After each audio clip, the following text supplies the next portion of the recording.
I'm always interested in this like crossover space that I know that is kind of like your life work of the sort of the development of consciousness and imagination as in relationship to creativity.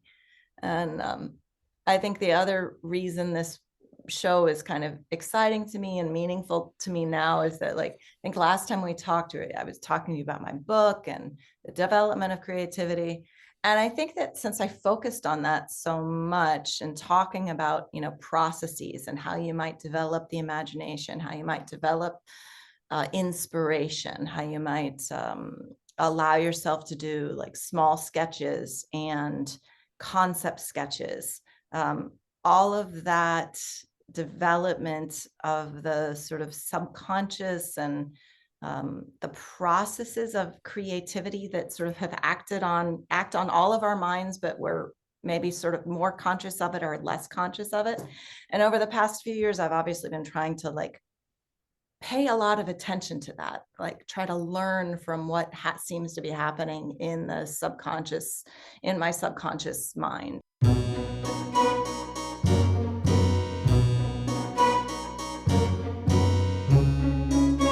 Hi, John. Can you hear me? Hi. Yes, I can. You look so radiant and you're white. Oh, thank you. You're like Uh, Gandalf. Great. That's totally the look I was going for. Yeah. One sec. Just organize. There we go. Right. Yeah, I'm surrounded by technology. Um, this is a radioactive glow. No, it's not. Um, yeah, it's so weird, these conversations, because there's so many. I've got different things recording the sound, and I've got different things. It's a lot to get distracted by, and for some reason all I can see is me. I can't see you. Hang on one sec. Okay. So I'll probably leave all that stuff in the introductions, and I kind of like it. I kind of like I don't know, the realness of it, Yeah. rather than to be try and pretend it's not what it is. So how's it going? I haven't seen you in ages. I know it's been a minute, right? I'm well. I a year ago I moved out of New York City and I moved to Milford, Pennsylvania. And it's actually not very far from New York City. It's really only about an hour and a half. But it's amazing to me what a different environment it is. It's we're in the Pocono Mountains, so Appalachian Mountains. It's all woods. There's my husband and I were talking about all of the different wildlife we've seen in our front yard, including, well, we had a bear in the backyard. We've had deer, fox, raccoon, skunk, lots of squirrels, lots of birds, um, kind of a badger, just all in the front yard. It's Wow. been amazing. How, And I how long did you live in Brooklyn for? well, I lived in New York City for 28 years. I lived in Brooklyn for 22 years. And I've never in my life lived in a small town. And I was a Ah, little bit braced to not quite like it. There were a lot of reasons I wanted to make this change. First and foremost, like transforming myself to a place where I had a much bigger studio space and also a lot less distraction, a lot more ability to focus. And I was mm, worried that I was going to like really crave the city.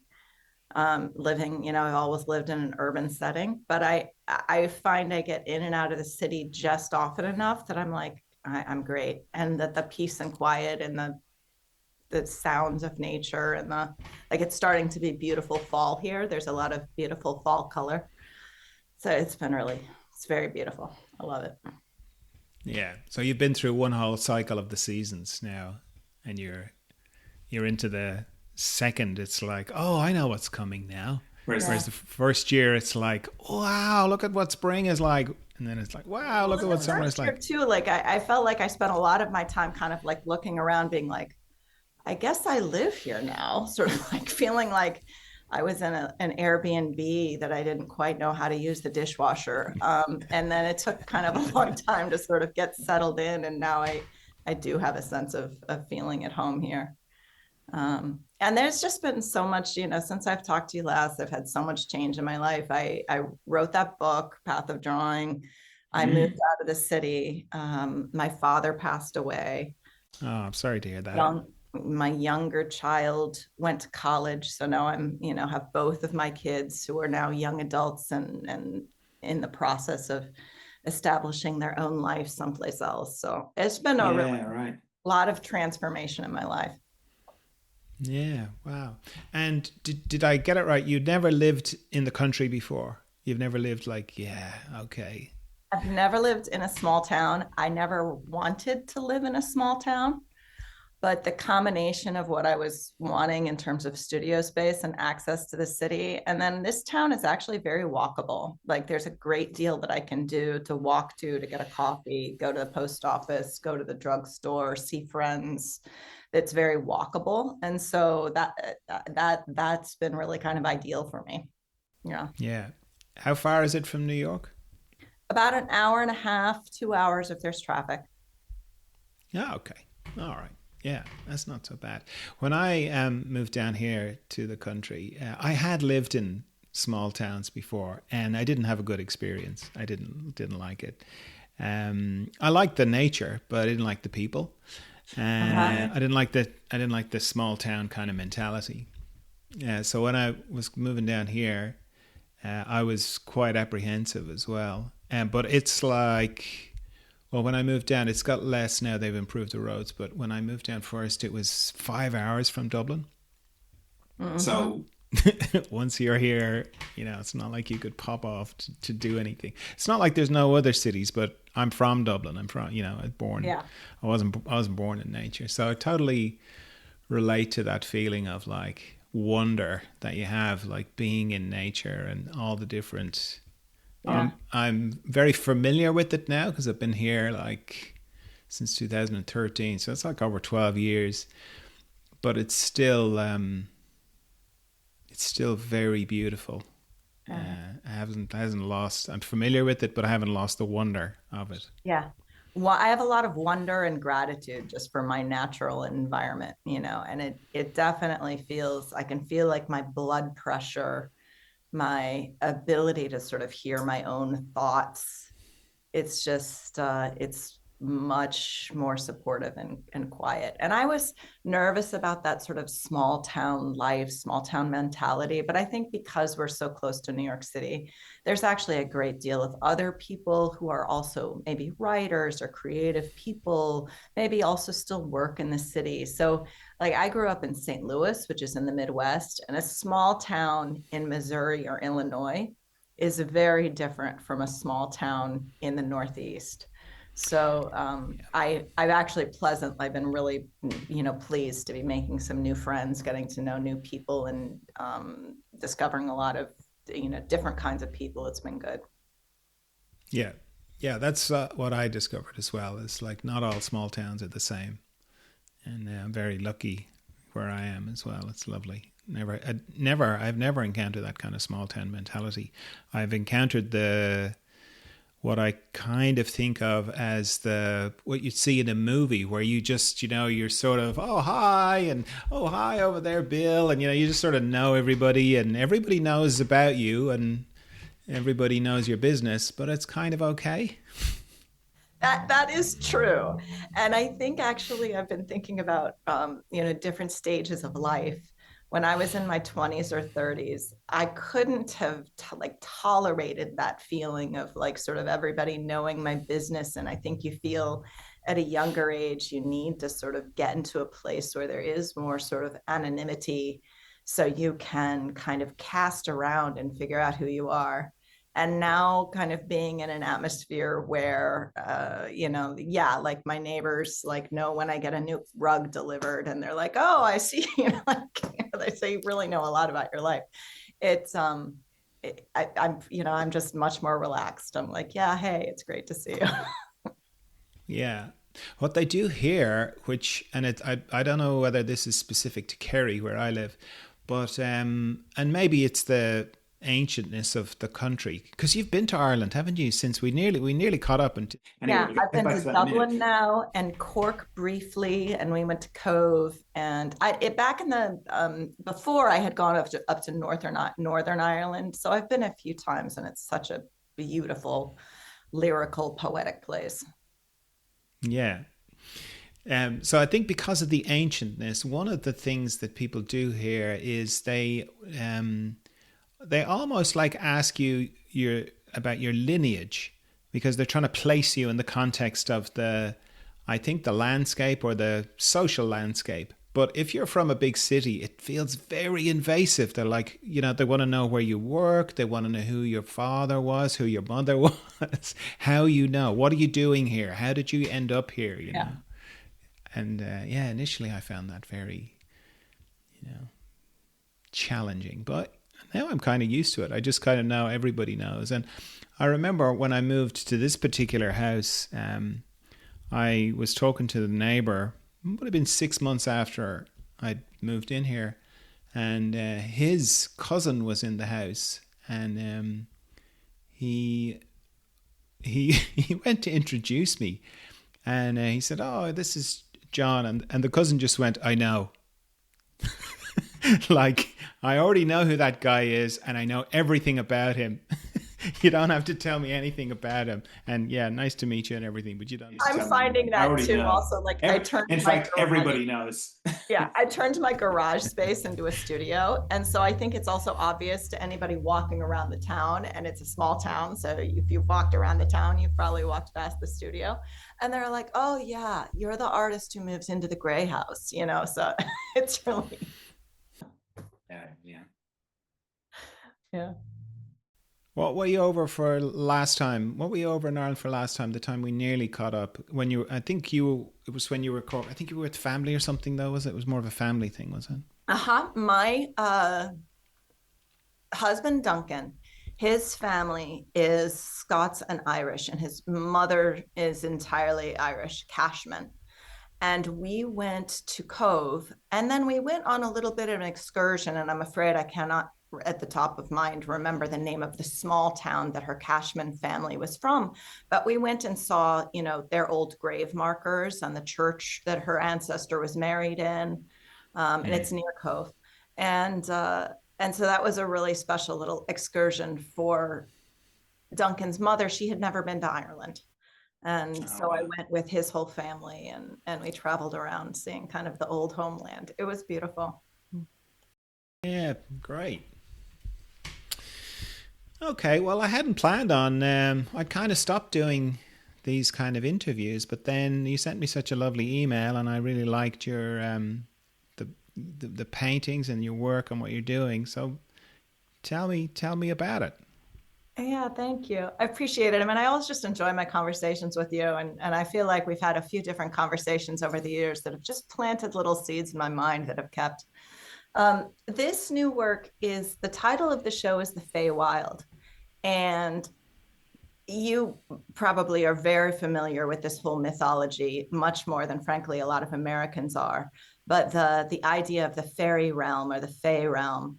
And I departed from A Midsummer Night's Dream and sort of the universe of Shakespeare's Midsummer Night's Dream, where he has Titania and Puck and Oberon and the fairies as a contrast to the world of the Westerners, who are the Athenians in Shakespeare. And I've always loved Shakespeare, and my background was in theater, and I worked at Colorado Shakespeare Festival for a few years. So I've done a fair amount of Shakespeare when I was doing theater work. And that play is just an absolute delight. And I thought about the narrative of it, and I've always done narrative work, but I was interested in doing a body of work where it was more than just one painting with the narrative, but kind of a bunch of different paintings that kind of speak together. I think when you do a play, you don't just have one scene and one image. You kind of have a story that has different moments in the narrative, and then a whole experience that your viewer is kind of traveling through. So I was interested in that idea. And then I saw this metaphor of the Fey realm and the world of the Athenians, the worlds of the Westerners, as being a kind of a grand metaphor for sort of the world as we know it, the world of like business as usual in this troubling time of ours of like hierarchical class structure, income inequality, authoritarian encroachment, patriarchy, and all of those, and capitalism, and all of those things in contrast to the Fey world, which is actually a matriarchy. Oberon is not the king of the Fey world. Titania is the queen of the Fey realm. And she rules not by power over, but collaboration with. It's also quite anarchistic, and what, is up maybe down, and what is left maybe right. Things are sort of illogical or unpredictable. They are also kind of communal. And then, of course, in our culture, the shorthand, right, the language of saying a fairy, right, is also a metaphor for someone who's LGBTQ. And my own children are non-binary. So as they have developed, and I've become connected with a lot more of their community who is trans, LGBTQ, of course, I'm in fear for their safety and this, the rights and safety of my, trans and LGBTQ loved ones. But I've been thinking about my own work as a figurative artist, and how that expansion in my own family kind of invites me to think in a larger sense about what figuration, what gender, what all of those things might mean in the language of figuration. And so I sort of saw that the Fey realm kind of made a lovely universe of metaphor for all of these things that I was thinking about in figuration. So that's how I ended up. How'd you get on with it? Like, when, I mean, the paintings are beautiful, really lovely, and powerful. I found them very powerful. So I can imagine you being at the beginning of it and going, "Oh yeah, this is a good idea. Yeah, I think I can get some paintings out of that." And now you're at the other end of it, and I'm guessing you're transformed by it.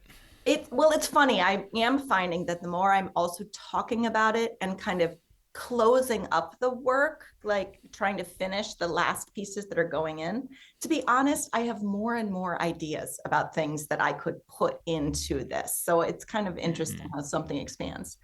The whole concept started with the painting of Titania and Bottom. And I think I made the concept sketch for that. It might have been 5 years ago now. And thinking about the bower, the beauty of sort of a scene of twilight. I love all of the coloration. I like that color palette, all of those like cerulean and celestial blues that time of day. So I'd made a sketch, and I really had always liked it. It always kind of drew me. And I find that I often make these little concept sketches, and some never develop and some just persist in my mind. And then at a certain point, I started to think, well, how could I really make that, thinking about like a figure with a donkey head? And that seemed hard and silly and terrifying. And then I started to also think about, well, why does that seem challenging? And in developing this work, I feel like actually I've been kind of running with the scissors towards all sorts of things that as a young artist, and especially my training in like my master's program, I was sort of taught not to like. When I entered the world of figurative art, in the 90s, it was still sort of the art world in New York was very much kind of under the thrall of postmodernism. The language of realism was very much about the real world. There was very little, like anything fantastical, anything mannerist, anything imaginative seemed just silly. Like I've been thinking a lot about the Rococo in this body of work, and like Fragonard and Boucher. And those are two, two artists who just were not at all respected when I was first kind of coming into figuration. And and then also I'm thinking about my identity as a female artist, right? And what are the qualities that they might ascribe to feminine art practices? And so much of my training, like in the late 90s, was still shaped by this very like gendered language around valuation in art, which I think is still persistent with us. So that the art was forceful, masculine, strong. Even going back to Aristotle, like things that were colorful were deemed less rigorous and less important than things that were had a lot of form and design. Things that were decorative, things that were, God forbid, effeminate, right? All of those things were basically bad words about a piece of work. And you did not want your work to be illustrational. You did not want your work to be, pretty, all of these things. And then at a certain point, I kind of realized like those are very gendered, like talking about masculine, feminine qualities that we ascribe culturally to this or to that. And so I've been thinking about, well, what does it mean to paint like a woman, to like make very womanly paintings? And then thinking as I've, just become more mature and understanding my own likes and dislikes, I've always had a strong like predilection for color. I've always it's always been a strength in my work, my use of color. And so instead, I just feel like I've been kind of running with the scissors towards it, all of those things in this body of work. So there's a satyr, and the satyr, is also a female satyr. You usually see male satyrs in classical painting. And so a female sort of satyr with like goat legs, but like, where do baby satyrs come from? I mean, there must be female satyrs out there somewhere. And allowing myself to like just the theatricalism of, yes, like the magic of a man who's been transformed into a donkey head, it's and it allow the more fun I allow to have myself with the work, the more fun I'm having, and then like have more ideas in this direction or that direction. So it took me a long time to kind of maybe develop the courage, and then also kind of a grander vision of why I was interested in this work, like what were the themes underneath that were important to me. But once I kind of grabbed onto those threads, I've really been enjoying it. Yeah, that's beautiful. I can remember going to see A Midsummer Night's Dream many, many years ago, like over 30 years ago, in Dublin. And it wasn't in a theatre. It was with a theatre company called Footsbarn, who had they had a circus tent, and they travelled around Europe, and they put on plays in this circus tent. And the location that they had in Dublin was inside a secret garden that I'd never been to before. So, like, before the thing even started, I came up to this brick wall, and there's one little door, and you go through it, and they had lit the walkway to the tent with, and it was dusk, with light, like fire. What do you call those things with on a stick, like a fire kind of thing, on a lantern kind of things. And then you go into this amazing circus tent, and then this amazing magical play. Yeah. So I love that. And I feel like Midsummer kind of represents in many ways that the land of the theater, right? The players, the land of imagination, the escapism of it. And then I think about like our world and this sort of encroaching authoritarianism. And that in this context, as creatives, as like spiritual seekers, that that you have to find these, that more and more you feel like you have to find these hidden passageways. You have to find these back garden doors that allow you into this universe of freedom, of sexual freedom, of sexual gender and identity freedom. The theater people are so deeply grounded in that kind of practice of like being who they are no matter what's going on in the world around them. And so I feel Yeah. like Midsummer kind of it reminds us of the magic, the beauty, the freedom, the playfulness we have to deeply ground ourselves in order to survive these sort of dark times. Yeah, just for someone, if they're listening, they're not familiar with the play, when you were talking about Bottom and the donkey head and Titania, maybe could you just explain that scene a bit, just in Sure. case someone's like, what? Titania is the queen, and her consort, the king, is Oberon. In the play, the two of them are having something of a tiff. And so they're having a bit of a fight. And if you go into the folklore, actually, it was a very polyamorous kind of relationship. It wasn't a strictly normal partnership. And they're having a bit of a tiff. And so Oberon tells Puck, who is like the jester, the trickster, to enchant Titania. And so Oberon gets Puck to cast a spell on Bottom, and Bottom is I'm forgetting his human name. So he's one of the actors, one of the mechanicals who's going to put on the play for the Athenians. He presents to this coarse, lower class player. And Puck then uses a magic spell and transforms him with the head of an ass, and then puts a love potion on Titania so that the second she wakes up, she falls madly in love with the first thing she sees, which happens to be Bottom, who is this human man whose head has been transformed into an ass. And oftentimes in the play itself, you often see Bottom as this kind of laughable buffoon. Like, it's so silly, he's so ugly and ridiculous. How could she possibly like fall in love with this, with this ass? But there's also what is full of sexual jokes, because back in ancient Greek and Rome, there was the god Priapus, who was like the god of sexuality, and he was always shown with like an enormous phallus.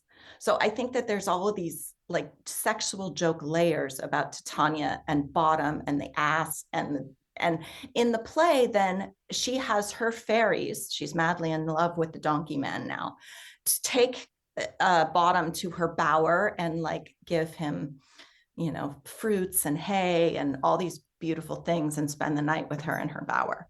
And of course, also as like a theater person, you're like, it's always like an end scene. They just sort of go to sleep. But I'm like, I don't think they just went to sleep in the bower. So that's the sort of the setting, what's going on. And of course, the themes are also about the madness of love, that love is blind, and that, that we see with love, not necessarily the outside or the societal label of a thing, but we see with our heart and we see with passion. So the sort of the blindness and the insanity of love is another theme of the show. In the end, Puck, disenchants everyone, and Bottom goes back to do his performance in the theater, and Oberon and Titania kind of kiss and make up, and order is restored. But the whole lark of the play is very much about how everything gets turned on its head, and what's supposed to be up goes down, and love and the vagaries of life turn everything upside down. Sponsor time. Well, sort of, not exactly. I don't have a sponsor. They're kind of, these podcasts are free. They're free to receive, but they're not free to make. I don't have a crew. I don't have a video editor. It's all just me. And I do receive a little bit of help from the people on Patreon. And if you're one of those people, thanks very much. But mostly it's funded by me. Mostly all this stuff is just funded by me. I don't have a social media person. I don't have anything. It's just me doing it. If you would like to help, support that. Support the sort of things I talk about: consciousness, love, compassion. If you want to support that kind of future, or me and what I'm doing, if you're getting something out of these podcasts, then I'd really appreciate it if you would help out on Patreon or PayPal. You can just, you don't have to get into Patreon if you don't want to. So if you want to help out on Patreon, it's patreon.com/John Dalton Podcasts. Or if you want to help out on PayPal, it's furtheremergence.com/support. But anything that you can send helps, and then you're a kind of sponsor. And then you can also, people write all the time with the different things they want response to, but maybe you've got something, or maybe you'd like me to do something else, in which case you're very welcome to. So the rough idea is, if you met me in person, would you like to have a cup of tea with me? And if you would, then you sort of can, the tea part anyway, because for roughly the price of a cup of tea, depending on where you are in the world, you can support what I'm doing on Patreon. And if you would do that, I would really appreciate it. It would help out a lot. Thanks very much. Back to the episode. So from memory, it's almost like two stories, one within the other, because you have is it like 6 people wander into the forest, and then night falls, and they all kind of experience different things to do with the fairy world. There's 4 lovers who are the young, 2 ingenues and hero types, 2 men, 2 women, and they're also star-crossed. In the end, you want those to end up as 2 happy pairs that get married. But throughout the whole course of the play, one of them is in love with the wrong one. So they all get dumped into the forest, and then mischief ensues. Puck, and there's a mistake that's made. He's supposed to enchant one of the men, and he enchants the wrong one. And so everyone gets crisscrossed in terms of who they're supposed to fall in love with. And instead of being madly in love, they're like, I hate you completely. And they get into fights, and it's all these fits of passion. And then by the end of the play, Puck has kind of gotten all of the spells straightened out, and everyone is sort of back to falling in love with the proper person. But it's all like the Athenians, they live in this patriarchy. So the women have to have the blessing of their father. And the one father doesn't want his daughter to marry that guy. And it's like, I'm going to either kill her or send her to a nunnery if she doesn't do what I say, which is really rather shocking, don't you think? The idea that, you wouldn't, not only would you not get your blessing of your father, but he would either kill you or send you to a nunnery if. Yeah, it's pretty extreme. It's a little extreme. Yeah. And then it's almost like they kind of, in the morning, they all wake up and are like, what happened? We staggered into the forest, and was that a dream? Did that happen? Right, that's right. And the very last monologue of the show is Robin Goodfellow or Puck saying, if we spirits have deceived you, allow yourself to imagine it's just a dream, and sort of inviting that on one hand, it's this sort of act of the unconscious and imagination, or on the other hand, maybe this real magical thing happened. I've been thinking a lot about myself as a child and how I loved fantasy, and I loved I very much wanted to believe in fairies and unicorns, and you're always trying very hard to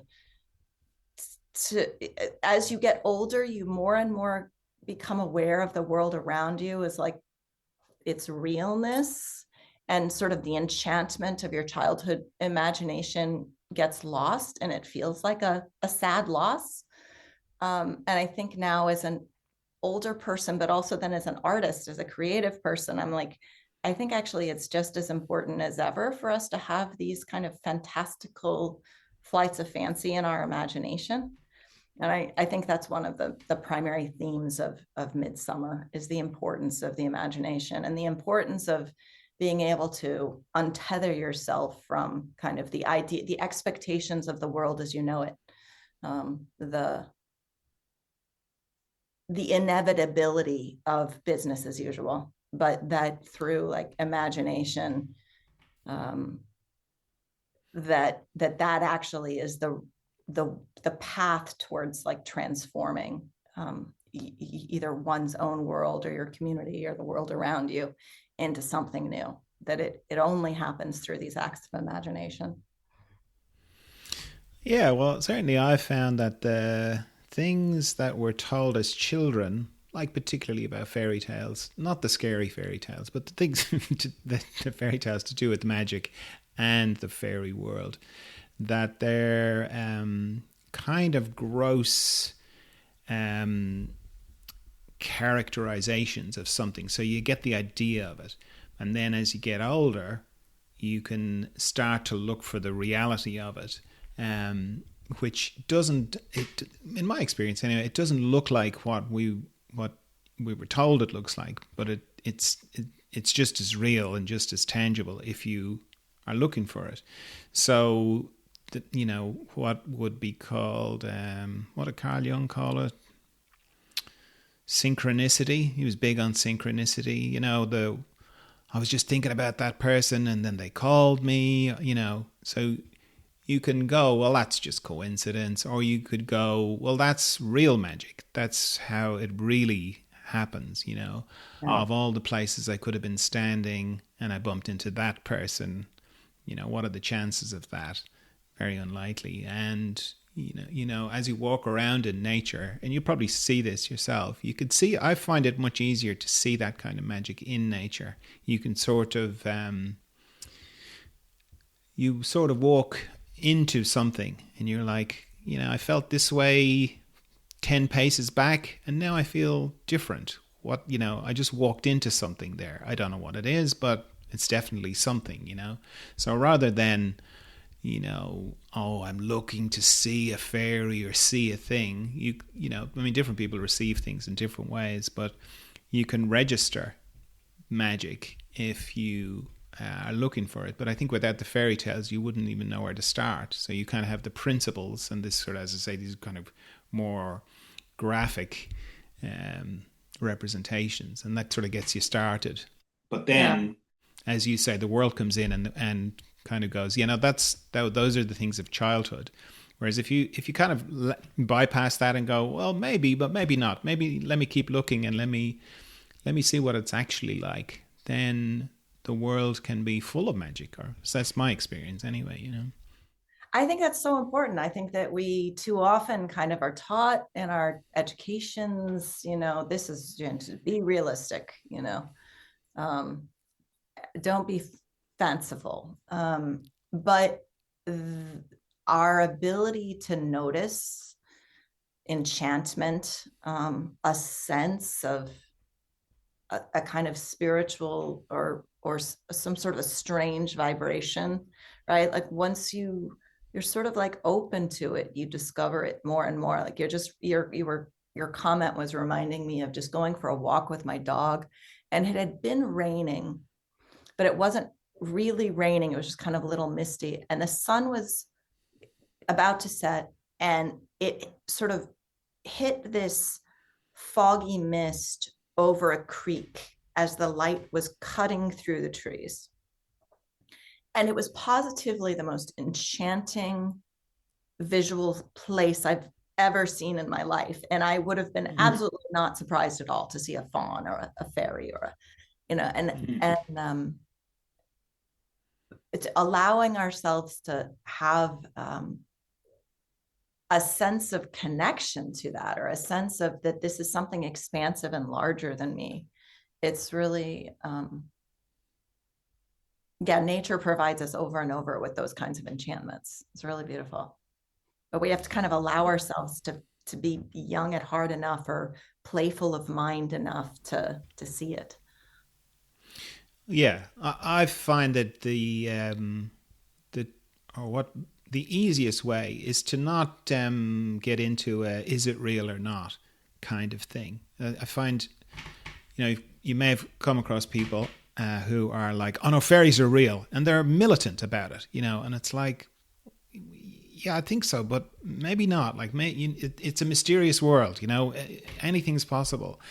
And if you don't like arrive at the none of it's real or that everything's real, then you can just kind of receive it all, and it just like gently reveals itself to you in whatever way it does.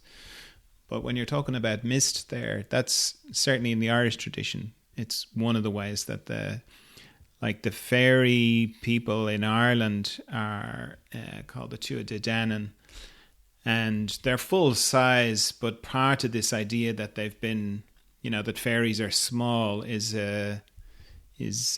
comes from with the very mental way of thinking about things, and the industrialization and the sort of move away from magic. It's almost like, well, let's make them small because then they're manageable, Then I think less. fairies are not manageable. They cannot be managed, right? Yeah.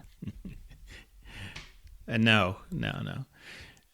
But one of the things that's kind of commonly known is that they move in the mist, So they sort of put the mist out in front of them so they can do whatever they're going to do, But it's taken very seriously here. Like, there are certain trees that you see them in the middle of a field, and the field is completely clear, and there'll be one tree in the middle of the field, and they'll plow around it. They won't go near it because that's a fairy tree. And they've had motorways diverted around trees or fairy mounds or whatever. And here in the United States, we don't have enough of that sense of the sort of magic and the sacredness of the land. Right. We don't have enough of a sense of like, no, that particular tree is important enough. You need to build the road to move around it. And I think it's, we've had African, Indigenous American Indian culture, and there's a lot of folklore and myth about the land from them. But so much of that culture and language has been lost that it hasn't really, it's largely lost to American sense of place. Yeah. So the show, I'm also like kind of I'm trying to also thinking about theater and thinking about how you kind of create a framework, a certain receptivity to the work. And I'm kind of aware of what, in the ways of which that this particular body of work is different from other work that I've done and different from a lot of like figurative work that's out there. So I wanted to kind of create an environment that would set the stage, so to speak, for people coming in to kind of have a different expectation of what they're going to see. So in the front room, the way the gallery is set up, it has like the entryway and the front room, and then there's sort of a desk and a hallway and a second room. So there's sort of two rooms with the gallery installation. And the front room, I kind of am thinking of as like the outer boundary. And this is sort of like the field that's next to the tree with the mist around it, right? Like it's close. Yes. You moved out of the regular world and into this transitional space, but you're not yet in the transitional space. And then there's going to be this series of like curtains that you have to walk through that then take you into the inner room. And the inner room is kind of like the fairy realm. And I've made all of these, I showed you some of the pictures, like large paper poppies. Yeah. Paper poppies, and they're all quite large. Like the smallest one is like 14 inches across, and the biggest one is almost like 3 feet across, so that you will move around these giant flowers so that you feel like you're in a kind of a magical environment. And I've never done, I did theater design. And so I've done a lot of installation with that. But with my presentation of paintings and artwork, I've never done something where I've created environmental elements to kind of influence that. So I'm both really excited about it and I have no idea how it's going to work because I've never done it before. So that's been another thing that I want people to move through this space and kind of interact with it in a little bit different way than people typically do when they go to see a gallery show. It just hangs on the wall and it doesn't require much of them, or it doesn't, they're not leaving the world behind. They're bringing the world in with them. Yeah, right. That sounds great. Sounds really good. I'm thinking of there's a woman I follow on Instagram who dresses as a fairy and goes to I think they're fairs because, well, it's only ever little videos, and she does these amazing things with bubbles, and she looks so like a fairy, and she sits like she's not standing, she's kind of sitting, and you can see the kids coming over to her and they're like, it's a real fairy, mom. And she's does all this amazing bubble thing, it's beautiful. Yeah, it reminded me of it when you're talking about that. Yeah. And with all of the inner room is sort of like Titania's court. So there's a painting of Puck, and then in the play, the attendants for Titania are Peas Blossom and Mustard Seed and Cobweb and Moth. And they're often kind of portrayed as these little fairy children and that sort of diminutive fairy sort of idea that you were talking about. But in this realm, I've kind of just imagining them as like theater kids. And and all of the theater kids around me, in terms of my younger child is a theater major. And so all of her friends, their friends that come, and then my friends from church and my church choir, a lot of them are performers on Broadway and stuff. So I reached out to them to get some actors to then come and do that, and really leaned into that they're all sort of trans. They're all sort of not strictly one gender or another. And the sort of gender ambiguity should really be clear. The Puck that I made is also kind of, he's a trans performer. So I wanted to bring all of that in terms of creating a universe that is safe and people have creative freedom. It's a in this protected realm. So I've been having a lot of fun with that, and it's been interesting working with these different, my child Jonah and their friend Rowan posed for one, and then my friend Dimitri and their friend David posed for another, and they're all they're performers, and that has been just fun for me. It's making different connections instead of kind of just like just drawing from the universe of sort of art models, but also like crossing over into theater and performers. And performers then also bring something very different to the work when you're working together as the model, as with them as your art model, because they much more are like, you're the director, and I tell them this is the prompt for the story and this is where we are in the story, and they just instantaneously like can embrace this sense of play and theatricalism. And I've always thought about in my work with like narrative work, kind of casting my characters and being a bit of the director with, this person has this look, but I've never taken this sort of subsequent step of actually kind of working with people for the paintings that are really specifically kind of thinking about it from an actor's point of view. And it's been fun and really rewarding. And I feel like I want to keep kind of leaning into that in terms of how I'm developing figurative painting. Yeah, right. Sort of reminds me of Will Rochford.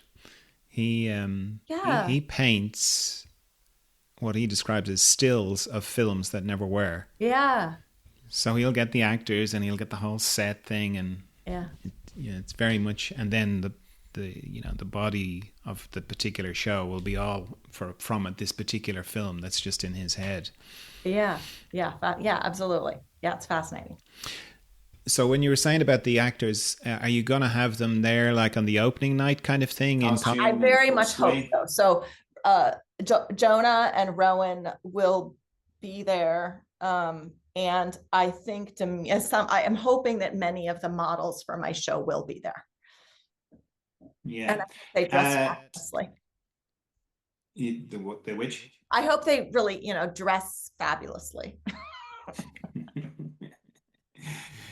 Tell me about the gallery, because I don't think I'd come across it before, but it sounded really lovely. It's an interesting historic gallery space.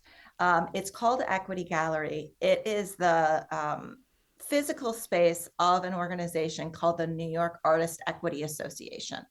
And that's a nonprofit organization founded in 1947.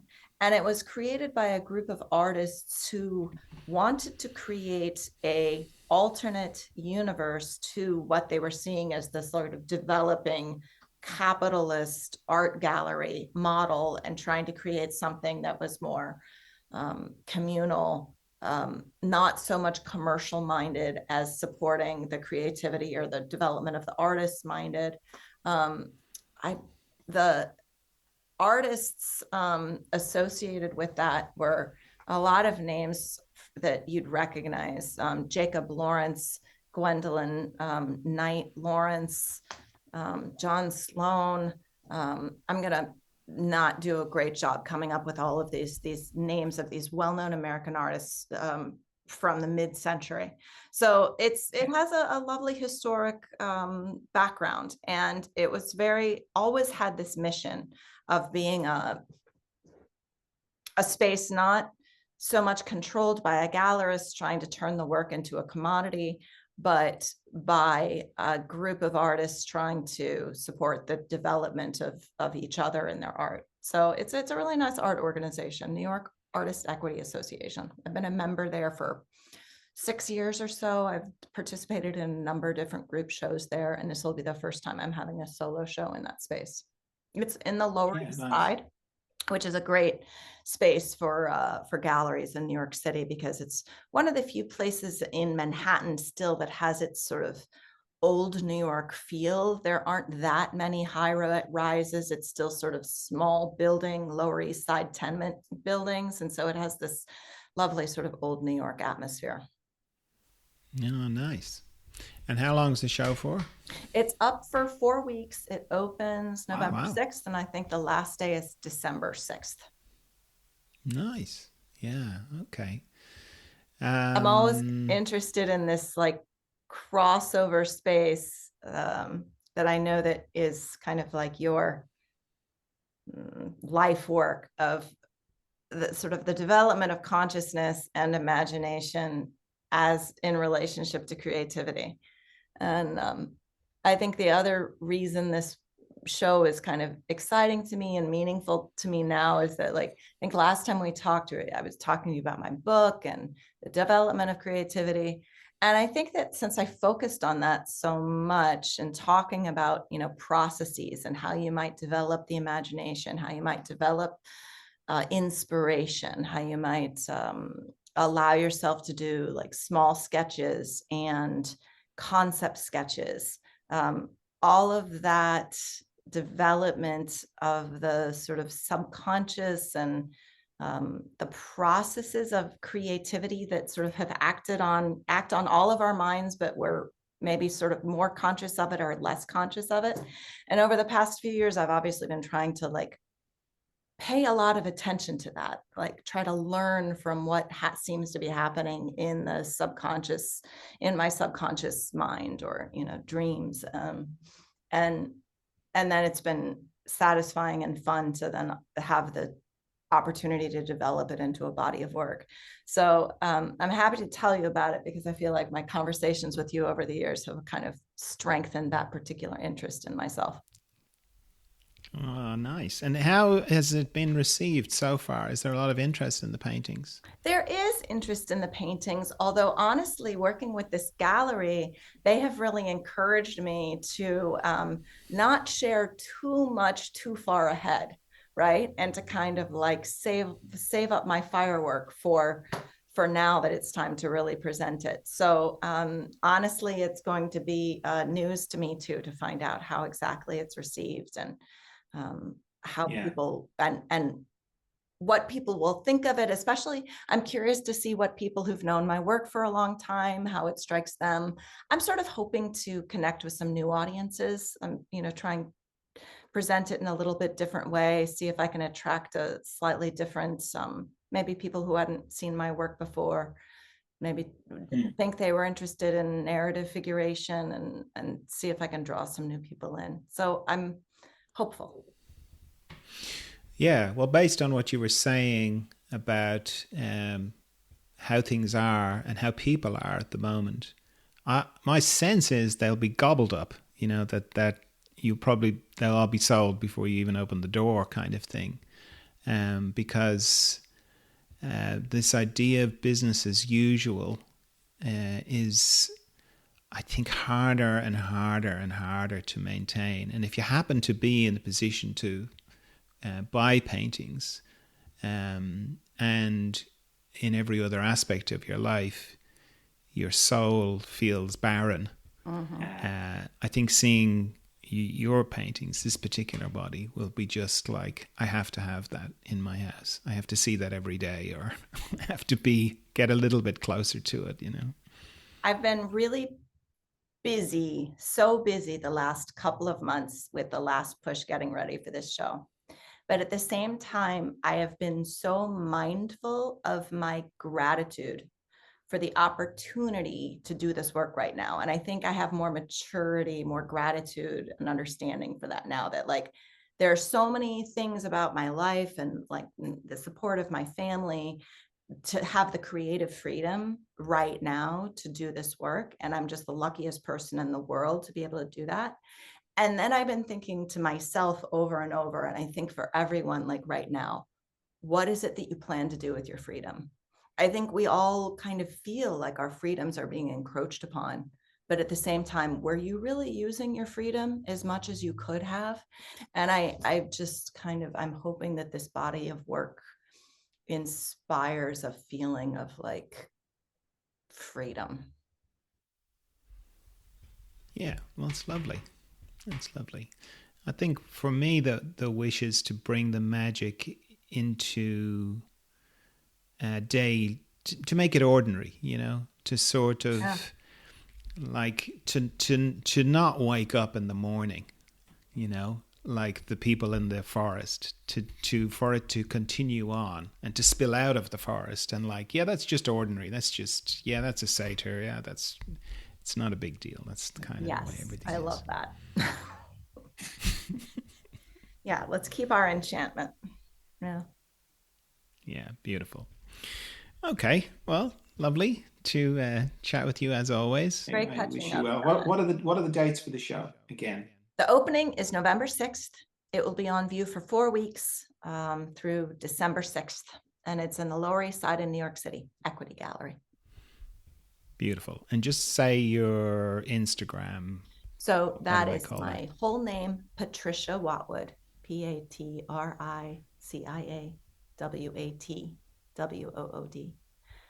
And that's Beautiful. It, Patricia Watwood. And also, if you Google that, it's easy to find my website. Yeah. Whereas if you Google John Dalton, you get a physicist from the 18th century who invented something. Apparently he was a great physicist, but, don't bother searching for John Dalton. It won't be me. All right, Paddy. Lovely to chat with you as usual. Be well. You get to- Take care of Thank yourself. You too. Be happy and Bye. healthy. I'll talk to you again soon. Bye.